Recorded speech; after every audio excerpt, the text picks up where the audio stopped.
Assalamu alaikum warahmatullahi ta'ala barakatuhu. Abokai na ƴan uwana na ina muku fatan alkhairi da fatan kuna cikin ƙoshin lafiya. Zan ɗan yi bayani akan Hadiza Gafar da Amina Amar abin da ya faru. Saboda haka na ji mutane sai zagin Hadiza suke akan abin da ta yi bai kyauta ba.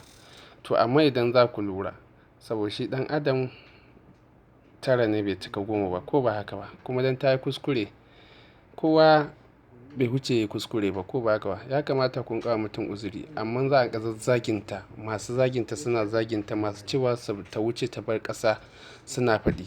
To abin da ta wa a ƙasa, ku 'yan ƙasa, abin da ta wa ƙasar taku, ku kan ku ba ku yi ba.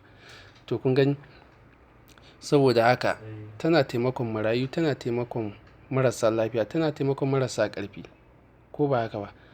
Saboda haka ko kuna so ko ba kwa so, wallahi wallahi tallahi Hadiza tana nan Najeriya zama ɗoɗar.